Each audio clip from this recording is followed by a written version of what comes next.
자, 달성고 학생 여러분 안녕하세요. 자, 우리 이제 심화국어 강의를 시작하도록 하겠습니다. 이 강의는 반드시 철저한 예습이 있어야만 의미가 있는 강의이기 때문에 아직 풀지 않은 친구들은 꼭 지문은 한번 꼭 읽고 강의 임해주기 바랍니다. 자, 우리가 지금 할 페이지는 75쪽 독서입니다. 수능 특강 독서 75쪽부터 오늘 78쪽까지 인문예술 8번에 대해서 하도록 하겠습니다. 자, 우선 바로 보겠습니다. 자, 우리가 비문학 수업을 화법과 작문에도 제가 인문예술 07을 올릴 예정인데요. 이게 먼저인 친구들을 위해서 먼저 어떻게 푸는지 한번 보겠습니다. 자, 일단 이것도 제가 나름 단계별로 한번 나누어 봤습니다. 일단 첫 번째 단계는 바로 문도 읽기. 우리가 문제 구경부터 해야 되는 영역인데, 우리가 문학에서도 왜 보기에서 어떤 작가에 대한 정보나 작품에 대한 정보를 많이 읽고 접근을 했죠, 그죠? 이것도 마찬가지입니다. 특히 독서에서는 이 문제를 읽고 문제 유형에 대해서 파악을 하고 어떻게 읽을 것인가에 대한 독해 전략을 먼저 수립해 놓는 게 정말 중요합니다. 자, 그래서 요것도 익숙해지면 좀 괜찮을 건데, 요 문제에 대한 유형 전체적인 거는 제가 한번 나중에 또 한번 오프라인 계약을 해서 기회가 있을 때 한번 정리해 주도록 하겠습니다. 자, 일단 1번 문제 보겠습니다. 윗글에 대한 설명으로 적절한 것은 이런 문제. 여러분 모의고사 칠 때든 많이 봤죠, 여러분? 글이 어떻게 생겼느냐에 대한 질문입니다. 그래서 이런 문제를 여러분 뭐라 그러냐면 우리는 내용 전개 방식 파악이라고 합니다. 내용 전개 방식 파악. 이 글 전체가 1문단부터 5문단까지 글이 어떻게 전개가 돼가고 있는가, 요거를 지금 묻는 거예요. 요거는 이제 보통 모의고사 치면 정답률이 한 70% 정도. 이건 틀리면 안 되는 문제입니다, 여러분. 자, 그다음 2번 문제. 2번 문제 가장 많이 나오는 문제 아닙니까, 여러분? 가장 많이 나오는데 가장 좀 짜증나는 거. 이런 것들이 바로 이제 세부 내용 일치. 문단별로 세세하게 내용이 일치하는가, 그걸 묻는 거다. 세부 내용 일치 문제. 세부 내용 일치. 그래서 이런 거 같은 경우에는 반드시 문단을 읽어가면서 하나씩 지워나가자. 문단 읽고 한 문단 읽고 지워나가기. 이러한 전략으로 하면 좋습니다. 저 같은 경우는 이런데, 근데 이게 약간 지문마다 좀 달라요, 여러분. 그래서 좀 지문이 통째로 읽고 충분히 해결 소화 가능할 것 같은 거는 다 읽고 일치 문제를 풀어도 되고, 그게 좀 자신 없는 친구들은 좀 1문단 읽고 뭐 보기 몇 개 지우고 2문단 읽고 몇 개 지우고 이런 식으로 접근해 나가면 좋겠습니다. 자, 그 다음에 이제 3번 문제. 3번 문제. 자, 문도 한번 보세요. 자, 윗글에 대한 해결의 견해를 보기의 입장에서 비판. 자, 요거는 우리가 흔히 말하는 관점 비교, 즉 차이점 파악입니다. 관점 비교, 차이점 파악. 요거를 한번 적어볼게요. 관점 비교하고 관점 비교, 즉 차이점 파악하는 거야. 차이점 파악. 요거를 이제 다른 책에서는 정보 간의 관계 파악 이렇게 얘기하기도 하는데요. 요거는 우리가 지문에서 나왔던 이 지문 해결에 관한 글이거든. 이 해결의 견해를 정확하게 파악을 할 줄 알아야 되고, 네, 보기에 나오는 이러한 입장도 완벽하게 파악을 해서 이거 두 개의 핵심을 비교하는 거야. 핵심을. 이해가 됐지? 그래서 보통 이런 거는 가장 적절한 것은 이렇게 많이 나옵니다. 이것도 별로 어렵지 않아요. 어렵지 않는데 이게 지문 내용이 어려워지면 당연히 몸푸입니다. 이것도 중심 내용을 정확하게 파악해야지 풀 수 있다는 문제. 이해가 됐죠? 자, 그 다음에 이제 4번 같은 경우는 이제 문제 유형이 뭐가 되냐면 세부 내용 추론이라는 겁니다. 세부 내용 추론. 우리가 아까 2번 문제가 세부 내용 파악이라 했죠. 세부 내용 추론이라고 하는 거는 어떠한 특정한 정보를 가지고 글에는 나오지 않지만 우리가 인간의 인지 과정, 독해 과정을 거쳐서 어떠한 추론을 통해서 적절한 내용을 끌어내는 겁니다. 이런 것들이 은근히 까다로워요, 은근히. 이게 좀 추론이 습관화되지 않으면 좀 어려울 수 있지만 많은 문제를 풀어보면서 많은 독해를 해보면서 좀 익숙해지길 바랍니다. 자, 그 다음에 5번. 우리가 흔히 말하는 이제 3점짜리 문제. 자, 또 보세요. 윗글한테 해결의 관점에서 보기에 대한 이해한 내용. 이런 것도 정말 많이 나오지. 무조건 나옵니다, 여러분. 수능 칠 때 무조건 3문제 이상 나와요. 지문이 3개 나오니까. 자, 이런 것들을 이제 우리가 수험생들이 많이 힘들게 하는 요 유형은 뭐라 그러냐면 구체적 사례에 적용하기라고 합니다. 구체적 사례에 적용하기. 구체적 사례에 적용하기. 자, 이런 구체적 사례를 적용하려면 당연히 위에 이 관점을 명확하게 또 알아야겠죠, 그죠? 그리고 이 관점을 여기에 적용시켜 나가면서 이 보선지를 하나 둘씩 지워 나가면 되겠습니다. 자, 그 다음에 6번 문제. 이거는 뭐 이것도 좀 정답률이 사실 출제하는 입장에서는 이거를 함정 문제로 내진 않아요. 그러니까 기본 확인 문제인데 요새 수험생들이 출생 연도가 좀 어려질수록 아무래도 이러한 옛날 단어라든지 문장의 단어의 의미라든지 이런 것들이 좀 약하기 때문에 정답률이 점점 내려가는 추세이다. 그래서 이런 것들은 단어의 의미 파악 이런 것도 좀 확실하게 알아두면 좋겠습니다. 자, 그러면 우리 한번 보겠습니다. 그러면 우리 전략은 지금 내용 전개 방식이니까 1문단부터 5문단까지 어떻게 생겨야 되는지 파악을 해야겠다. 근데 세부 내용 일치니까 문단을 읽어가면서 지워나가면서 세부 내용을 파악해야겠다. 그 다음에 관점 비교라든지 구체적 사례 문제가 2개나 있으므로 중심 해결의 입장을 완벽하게 정리를 해야겠다. 이런 식으로 독해를 접근하면 되겠습니다. 자, 그러면 우리 바로 지문 한번 읽어보도록 하겠습니다. 자, 보겠습니다. 자, 예술은 어떤 활동인가? 예술. 자, 여러분들 여기 어떤 활동인가? 여기 질문이 나왔어. 질문 Q. 그러면 여러분들 Q가 question 있으면 항상 answer 있어야겠지. answer. 자, 그러면 여러 철학자의 예술 이론가들은 이 문에 대한 답을 찾으려 노력해왔고 그중 하나가 바로 모방론이다. 모방론. 그러면 이 모방론에 대해서 이제 딱 나오는 거죠. 그럼 여기 모방론에 대한 뭐가 나와요, 여러분? 개념. 예술이 결국 자연을 모방하는 활동이라고 규정하는 요게 이제 바로 개념정의예요. 개념정의. 자, 그러면 얘들아 1문단에서 개념정의가 나왔고 모방론에 대해서 나왔으니까 이 모방론이 바로 이 글의 핵심 화제라고 할 수 있는 핵심 화제. 자, 아리스토텔레스라는 사람이 나왔다. 아리스토텔레스. 우리 시험 문제 모의고사든 문제집에 정말 많이 나오는 인물이죠. 인간이 다른 동물들보다 나은 점은 바로 모방을 한다는 것이다. 인간은 세상에서 가장 모방적인 동물, 모방에 처음으로 배우게 된다며 예술에 대한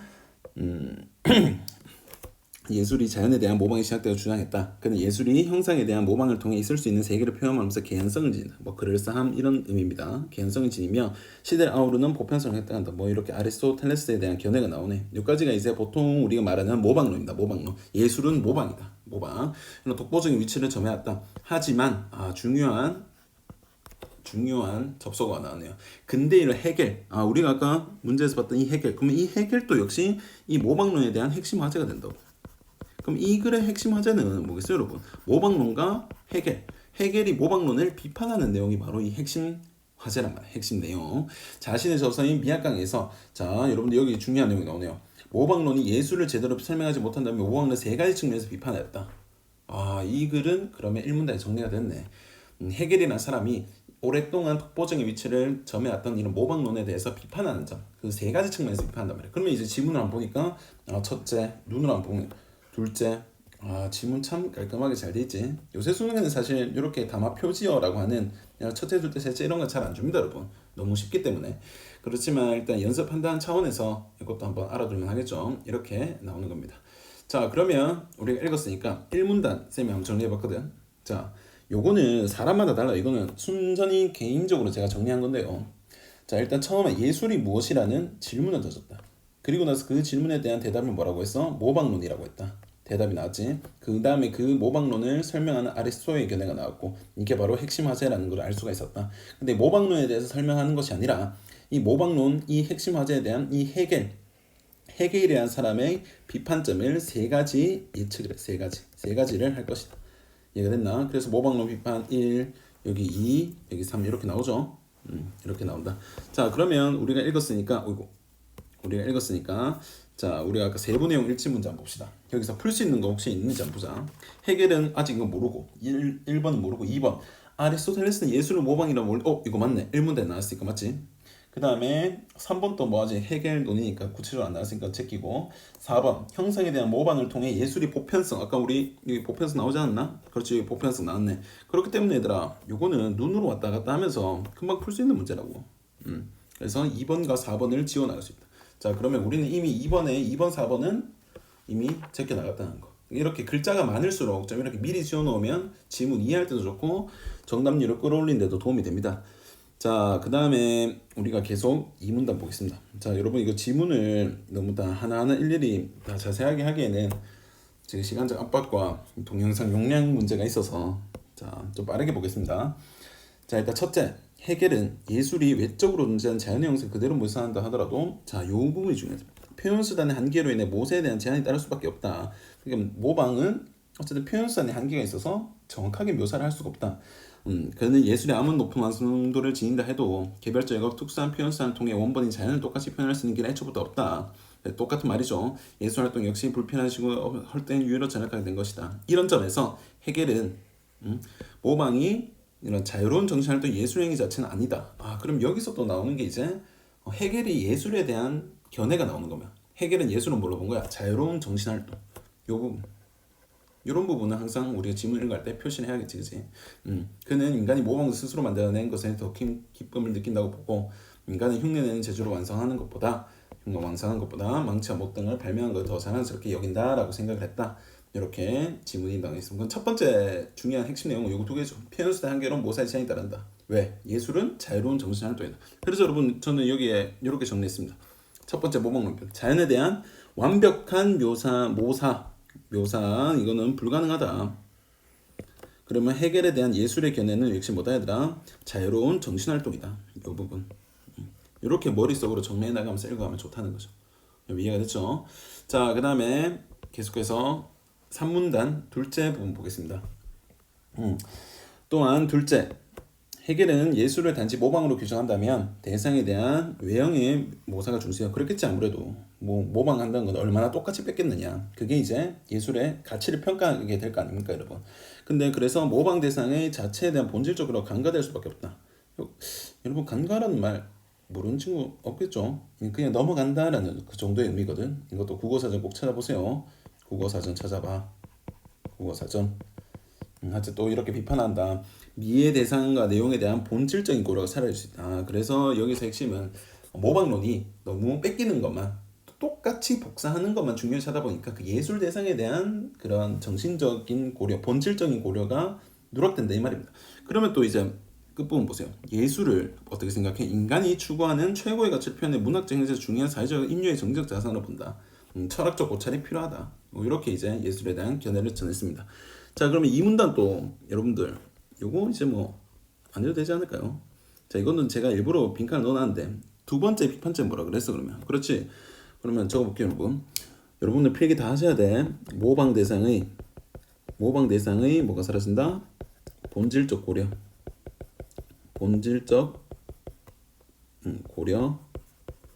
사라질 위험이 있다. 사라질 위험.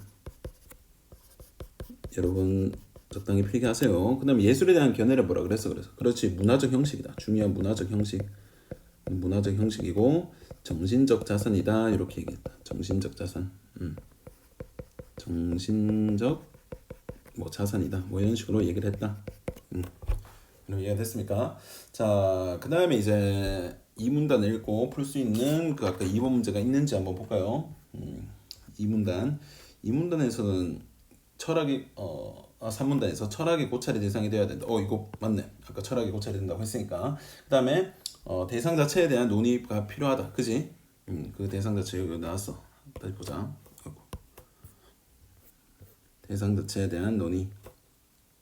철학적 고찰이 필요하고 이 대상 본질적 가치에 대한 그거에 필요하다고 했으니까 이것도 역시 맞는 설명.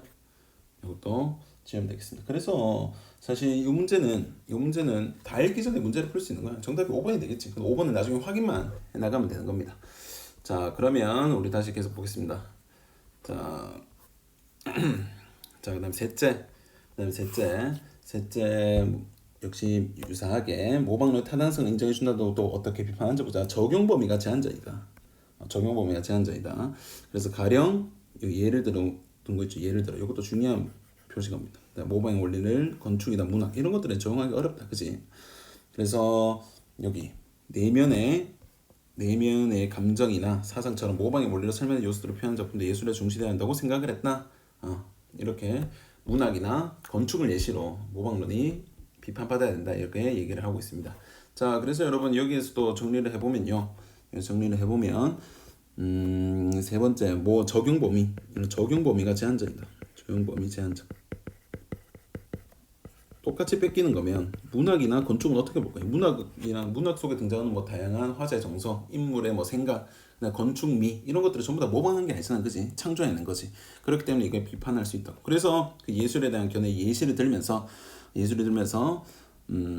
해겔의 생각, 이런 감정과 사상, 감정 사상.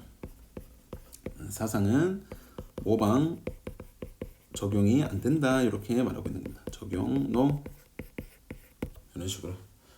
그러면 여러분들 여기 제가 2, 3, 4문단의 글의 전개 방식 여러분 어때요? 그렇지 당연히 병렬이겠죠. 병렬. 왜? 첫째, 둘째, 셋째 이런 식으로 가자. 그지? 첫째, 둘째, 셋째 당화 표절을 통해서 가고.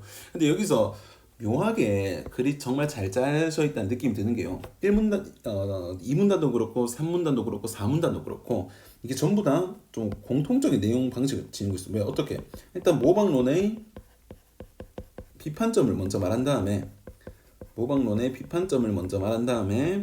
그 다음에 이제 모방론 수용 시에 예술 가치가 떨어진다. 모방론 수용 시 예술 가치가 떨어진다는 얘기를 하고 그 다음에 이제 마지막에 뭐가 나와요? 여러분? 예술에 대한 해결의 견해 이런 식으로 지문이 전개되고 있는 겁니다. 2문단도 그렇고 3문단도 그렇고 4문단도 그렇고 어떻게 모방에 대한 비판을 하고 예술에 대한 해결의 견해는 무엇인지 이렇게 지금 전개를 하고 있는 글이라는 점 꼭 알아두기 바랍니다. 자, 그 다음에 이제 마지막 4문단, 5문단이죠. 해겔이 예술이 참된 아름다운 인간이 주는 정신적 가치들. 이게 바로 내용이지, 내용. 예술의 내용. 감각적이고 개별적인 방식. 이게 표현 방식 아닙니까? 표현 방식. 우리 문학도 내용과 표현이 합쳐진 거거든. 그래서 문학에서 어떠한 정석, 깨달음, 부끄러움 이런 것들을 정신적 가치들을 나름의 이제 시적 형상화방 뭐 역설을 쓰든지 반어를 쓰든지 뭐 사문보를 쓰든지 이러한 표현 방식을 통해서 하는 그런 예술 그게 바로 예술이다. 그래서 그는 좀 중요한 부분만 아름다움이 인간의 정신으로부터 탄생한 예술미이다. 자연도 아름다움을 지니고 있고 그렇다. 외형적 모방이 의미 있는 것만은 아니지만 자연에 대한 모방만으로는 예술의 본질의 예술의 본질의 형상은 정신적인 요소를 되게 강조했네, 그지? 자, 그 다음에 이제 뭐 뒤에는 해겔 입장 현대 설득을 진단적 그 일을 지는 같이 뭐 의 이런 것들을 뭐 보여주는 글. 5문단은 뭐 그냥 그럭저럭이었고요. 그럼 마지막에 여기 5문단 파악할 수 있겠네. 인간이 중시한 정신적 가치들 감각적인 방식으로 표현할 수 있는 것이 바로 그것이 뭐다? 예술이다. 그래서 정답은 몇 번? 5번 이렇게 되는 겁니다. 자, 그 다음에 이제 5문단 정리해보면 해겔이 주장한 예술 요거 약간 뭐랬어? 아까 말했지만 정신적 가치 내용이 있어야 되고 감각적 개별적인 방식 표현 딱 정리하는 거지, 그지? 인간의 정신으로 탄생하는 이런 예술미이다 이런 거. 그다음에 마지막에 해결의 의 이런 거 나오고. 그래서 여러분 지문 이렇게 한번 보겠습니다. 자, 요 지문 이거 필기 반드시 해야겠죠. 자, 이런 식으로 이제 읽어가면 되는 건데, 자 여러분 요것도 익숙해지면 아마 좀 지문이 구조화돼 가면서 요 정도는 파악을 할 수 있을 겁니다. 적어도 가장 중요한 게 이제 이 부분에서 가장 중요한 거는 1문단에서 모방론에 대해서 얘기를 하고 그 다음에 모방론에 대해서 얘기를 하고 그 다음에 해겔이 비판을 했다. 그 비판을 하는데 비판을 세 가지로 했다. 세 가지. 그래서 비판하고 자기가 생각하는 예술에 대한 해겔의 견해를 말해주고, 그지? 그 다음에 마지막에 주장한 해겔 정리 이렇게까지. 그래서 반드시 이 부분 책에다가 또는 노트에다가 꼭 필기해 주기 바랍니다. 자, 그 다음에 문제 보겠습니다. 자, 1번 문제. 자, 이거 틀리면 곤란하지. 정답 몇 번이에요, 여러분? 4번. 이거 설명하는 거 여러분들 무시하는 겁니다. 자, 모방론에 대한 특정 인물의 비판 누구? 해겔. 그의 입장이 지닌 마지막 5문단이 나오지. 넘어가겠습니다. 자, 5번. 자, 5번 이런 것들이 중요한데 일단 해겔의 견해를 우리가 읽었을 때 뭐야? 그래, 예술이라고 하는 건 정신적 가치가 중요하다. 모방론 그 쓰레기야. 모방론 해서는 안 돼. 이렇게 가는 거야. 근데 여러분 보기에서 읽어볼게요. 예술에서 모방이라는 원리 그 역사로 복가지를 포함하면서 발전에 한정된 의미를 지니지 않는다. 예술을 모방이라고 보는 입장, 우리 모방론. 예술이 있는 그대로의 자연적, 외형적 모방. 이게 아까 우리가 해겔이 깠던 거잖아. 비판했던 거잖아. 근데 이 보기에서는 예술가의 의도에 따라 교정되지 않을 모방하고 자연에 대한 내재된 보편적 완전면을 모방하고 자연에 대한 추상적으로 아름다운 모방한다. 그렇다면 이 보기는 모방론을 해겔은 모방론 어떻게 봐서 되게 좁게 야 저거 그냥 자연 뺏기는 거야 이런 식으로 말을 했지만 보기에서는 아니다. 모방이라고 하는 거는 단순히 있는 그대로 뺏기는 것이 아니라 좀 더 큰 면을 묘사하는 거다. 그렇기 때문에 해겔 네가 말한 건 틀렸어 이런 식으로 얘기할 수 있는 겁니다. 여기도 보세요. 문학에서도 모방이나 원리 있잖아, 그지? 그래서 요거를 정리해 보면 이제 한번 필기로 한번 해볼까요? 자, 여기에다 볼게. 자, 이런 관점들의 공통점과 차이점이지. 그러면 해겔은 기본적으로 해겔은 모방은 그냥 뭐라 그랬어요, 여러분? 뺏기는 거. 자연, 자연 형상 그대로 모사하는 거다. 그대로 뺏기는 거다. 그대로 모사. 근데 여기서 보기서는 뭐라 그런 거야, 얘들아? 아니다. 해겔아. 보기에서는 네가 생각하는 네가 같은 그 모방보다 훨씬 더 큰 범위를 모방하고 있으니까 모방론이 나쁜 것만 아니다 이런 식으로 하는 거야. 있는 그대로의 자연에 대한 외형적 모방보다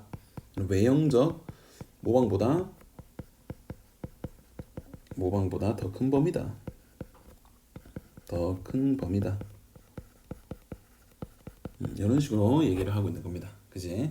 그래서 여러분들 여기 가장 적절한 거는 여기 나머지 틀린 건 한번 읽어보세요. 2번입니다. 2번. 자, 모방은 단지 자연적, 외연적 모방을 뜻하지 않는 것을 간과한 채 이걸 무시한 채 모방론의 입장 단순하게 제한했다는 한계. 그렇지? 정답이 이해가 되지? 외형적인 모방보다 더 큰 범위를 의미하는 거다. 이런 것도 이제 제가 만약에 중간고사 문제 된다면 좀 바꿔서 내기 좀 좋지 않겠습니까, 여러분? 그죠? 외형적인 모방, 더 큰 범위라는 이런 입장 차이가 있다는 거, 이거 정말 중요한 거. 자, 그다음에 기억에 대한 이해. 기억이 여러분들 뭐냐면요, 기억 어딨냐? 기억이 여기 있네. 네 번째 문단에 자연에 대한 모방이라는 관점을 온전히 이해될 수 없는 예술 분야. 이게 우리 예시로 들면 뭐라 했어요, 여러분? 그렇지, 문학이나 건축이나 문학이라 했잖아, 그죠? 그러면 여기 정신적 가치를 이런 포함하는 거, 감정이나 사상 같은 것들을 포함하는 것들을 의미하니까 이거 정답 몇 번 되겠어요, 여러분? 가장 유사한 것들이 3번이 되겠네. 3번. 정신으로부터 탄생한 예술미. 왜? 계속해서 정신 강조했잖아, 정신. 그래서 이런 것들은 모방하기가 어렵다. 그래서 정답이 3번. 이건 추론이긴 한데 좀 쉬운 추론이었어요. 쉬운 추론. 이것도 꼭 나머지 틀린 것도 한번 꼭 찾아보세요, 여러분. 답지를 통해서. 이해 안 되는 거 있으면 저한테 연락 주시고요. 자, 그 다음에 이제 5번 문제. 자, 5번 문제 재밌습니다. 자, 5번 문제. 포토리얼리즘과 하이퍼리얼리즘에 대해서 말을 하는 건데 이것도 우리가 아까 읽었을 때 모방론과 해겔에 대해서 정확하게 알고 있다면 쉽게 할 수 있는 겁니다. 근데 여기서는 약간 좀 차이가 있는 게 아까는 이 부분 중요한데 여러분 보세요. 해겔의 관점에서 보기에 대해서 이해한다. 그러면 이거는 지금 비판하는 주체가 해겔이야, 해겔. 해겔이 이게 보기에 대해서 까내린 거고 아까 앞에서 우리가 여기 해겔의 견해를 보기의 입장에서 이거는 해겔이 비판을 받는 거고 요 약간 차이점 알겠니 얘들아? 이 둘 다의 구체적인 사례 관점 비교 이렇게 들어가 있지만 약간 해겔이라는 사람이 비판을 받냐 해겔이라는 사람이 비판하냐 요것도 문제에서 정확하게 읽고 접근해 나가면 아주 좋겠습니다.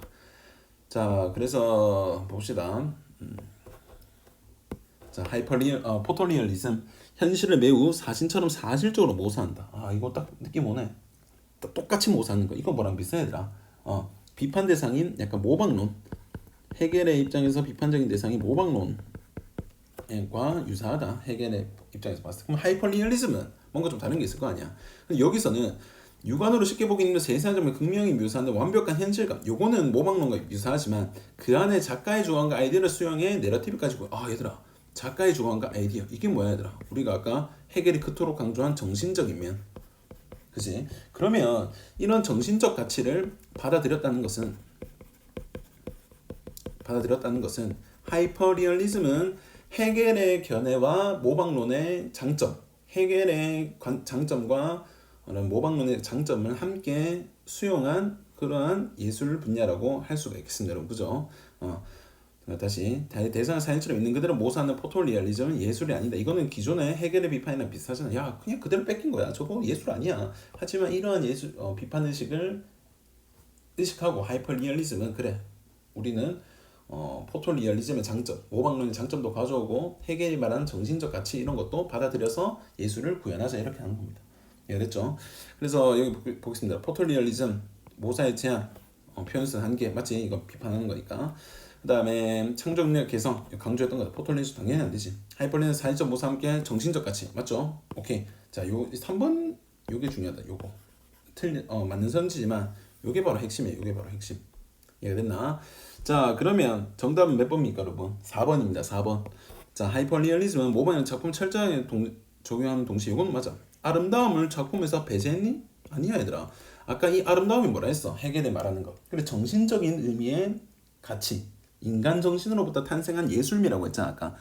그 해겔이 주장한 예술에 의하면 인간 정신으로 탄생하는 예술미. 그러한 것들이 정신적 가치가 반영되어 있기 때문에 이거는 적절하지 않은 설명. 그래서 정답이 몇 번? 4번이 되는 겁니다. 예술가들이 예술적 자유, 이것도 뭐 오문단에서 나온 내용이잖아요, 그죠? 그래서 지워버리고 정답은 4번. 얘들아 이 문제 정말 중요합니다. 요거를 이해할 수 있으면 이 작품을 이 글을 다 이해한 거야. 요거는 꼭 여러분 읽어봐서 이해할 수 있도록. 자, 그 다음에 이제 마지막 문제입니다, 여러분. 6번 문제. 자, A가 어디 있지? 자, 다시 보자. 예술 행위는 아니라고 보았다. 자, 여러분들 이런 문제를 풀 때는요. 저 같은 경우는 그냥 일상적인 감각으로 좀 풀면 금방 이해가 되는데 아직 감각이 익숙해지지 않는 친구들은 약간 좀 우리 문법적으로 문장 성분의 성격을 좀 분석하면 좋아요. 자, 이거 주어 봐요, 주어. 해겔은 뭐뭐는 뭐뭐가 아니라고 평가했다. 이렇게 의미가 파악이 되잖아요, 그치? 그래서 여기서 잠깐만. 여기서 이 보았다는 대상을 약간 평가하다라는 의미로 좀 받아들여서 대상을 평가하다. 그래서 얘들아 이러한 단어 문제를 풀 때는 특히 안에 들어가 있는 의미, 그 다음에 문장 구조, 그 다음에 이런 문장 성분의 성격, 뭐 주어는 뭐고, 그 다음 목적어는 뭐고, 뭐 보어는 뭐고 이런 식으로 이런 것들을 분석하면 좋습니다. 물론 이런 것들 분석 안 하고 좀 독서를 평소에 많이 한 친구들은 그냥 답 골라내는 거 일도 안 했고요. 근데 그게 아직 익숙치 않은 친구들은 그럼 얘들아 여기서 이러한 것들로 봤을 때 이 평가하다는 의미가 나오잖아요. 그치? 그럼 가장 유사한 게 뭐예요, 여러분? 4번이 되는 겁니다. 그들은 증인만을 거짓말이라고 평가했다. 이런 식으로 이해가 됐지? 자, 요 6번 문제는 시험에 수능에 무조건 한 문제는 나옵니다. 근데 요런 것들은 뭐 우리가 단어를 국어사전을 다 외울 수 없는 거고 좀 평상시에 좀 많은 문제를 풀면서 많은 독해를 하면서 좀 익숙해질 때까지 여러 번 반복을 해야겠다. 자, 여러분들 중간중간에 일시정지해서 꼭 반드시 지문 이해 꼭 꼼꼼하게 해주시고요. 특히 이 부분, 제가 지문에 대한 정리했던 부분, 요게 머릿속에 다 있어야 된다. 이것도 꼭 해주시고 제가 문제를 어떻게 풀었는지도 좀 잘 주목해주면서 해주기 바랍니다. 자, 이렇게 인문예술 08을 마무리하도록 하겠습니다. 고생 많았습니다.